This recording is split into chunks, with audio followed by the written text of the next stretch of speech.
At that moment in time, to me, it felt I had died, because you feel completely disconnected. It's like, boom, one minute you are with your family, and the next, everything is taken away. So when we bought the post office, we were generally very excited, really looking forward to the future, and we invested a lot of money in the post office. Things started to go wrong more or less straight away. So, I believe from the first week, we had a shortfall, and it was small, maybe £30, £40, but there was a shortfall. And then it started to happen more and more regularly, more and more frequently. And as time went on, the shortages were getting bigger, and they were running into hundreds. And then I would be on the phone to the helpline. So this kept on happening on a very frequent basis, where I was taking money from the retail side, from the till. Became somewhat paranoid. I would count and then count again and then count again. So I started to get rid of people just to minimize the risk.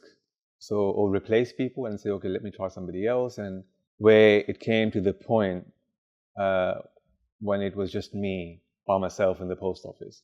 And even then, I was having shortfalls. And that's when I realized this is not somebody stealing from me. This is something which is wrong. So yeah, we ran into a lot of financial problems because of these shortfalls. We had the final audit, which was in September 2003. Once they had counted the stock and everything, they came out and they said, okay, you are £25,000 short. So my jaw dropped. I was like, surely you've made a mistake.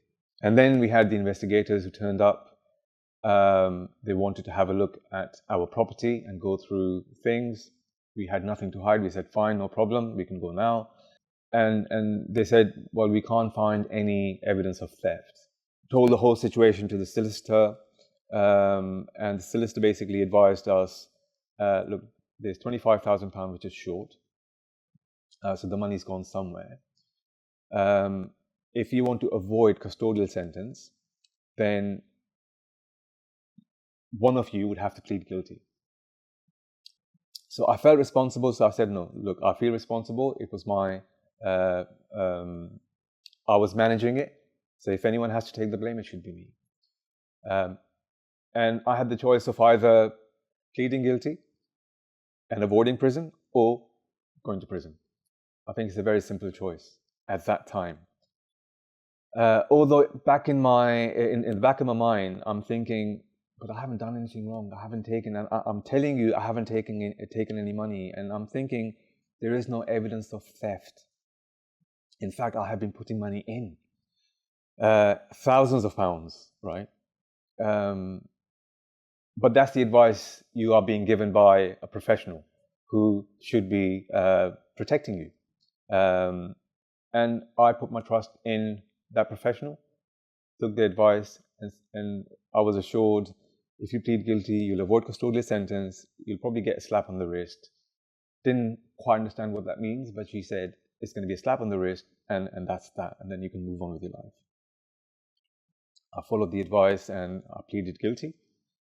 And that was the biggest mistake. Now, in hindsight, when I think back, it was the biggest mistake. I should not have pleaded guilty because there was no evidence. So that's something I've had to live with, and it's one of the biggest regrets I have even now. So the hearing started. My father-in-law was there. Sama didn't come because of the kids, and she felt, okay, I'm going to be back, in a few hours.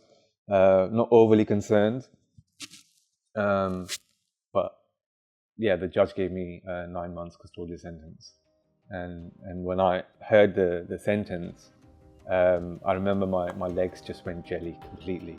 I just completely sorry.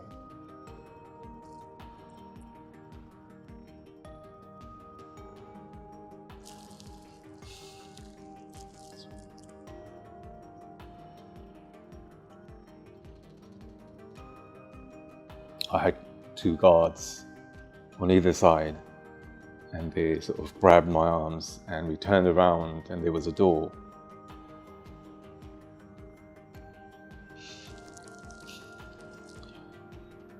And then they just took me down.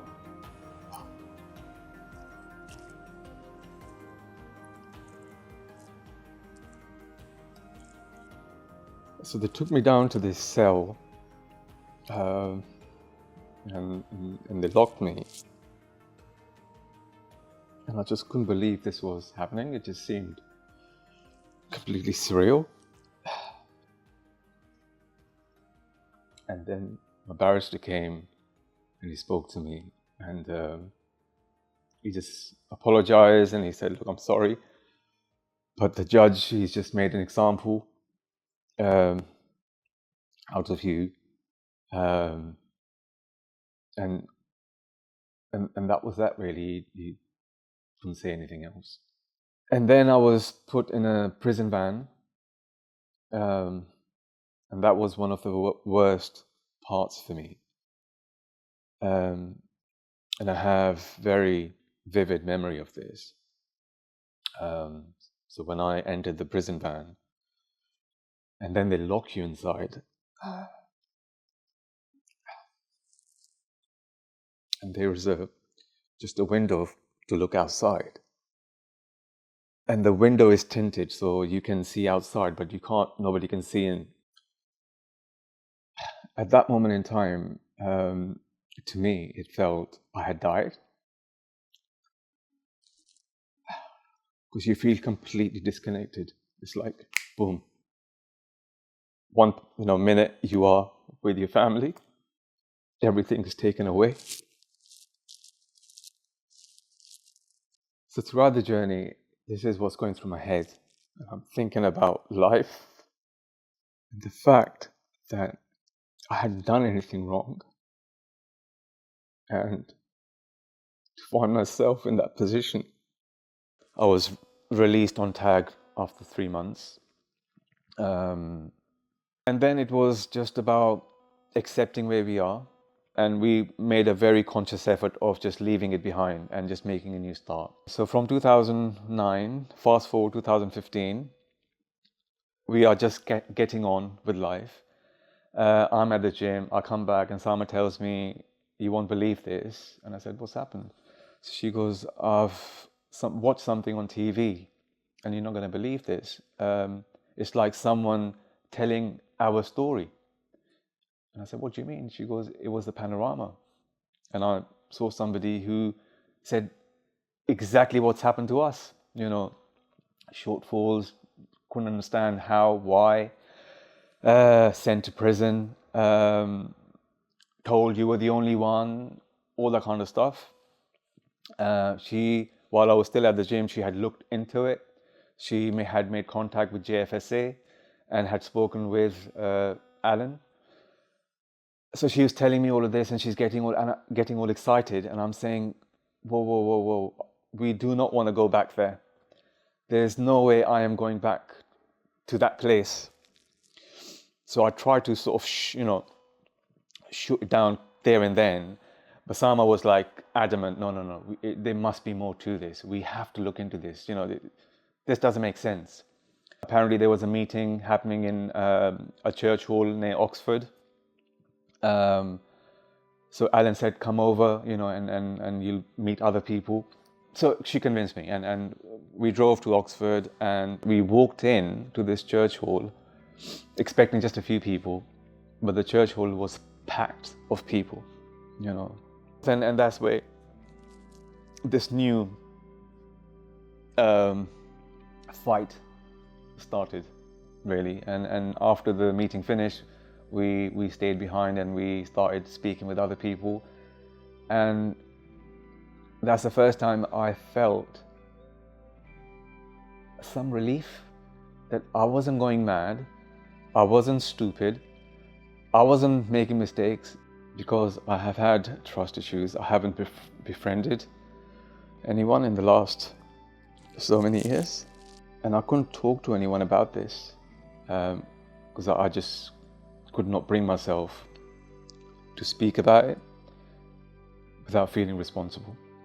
I speak openly without feeling that someone's judging you.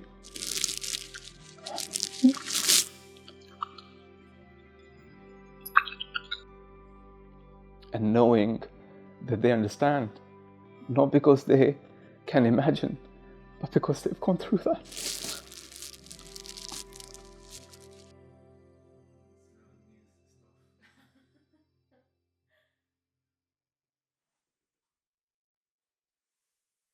Since my convictions overturned,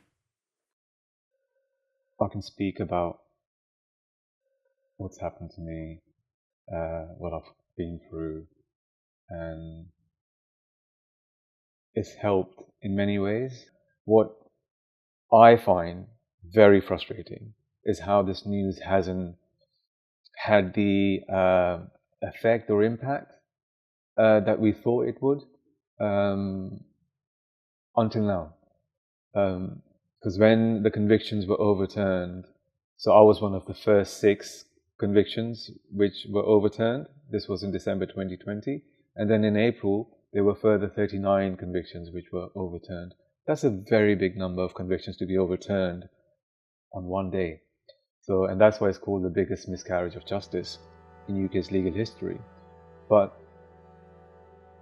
it's only now that the ITV drama has come out that people have understood, perhaps, the extent of the scandal.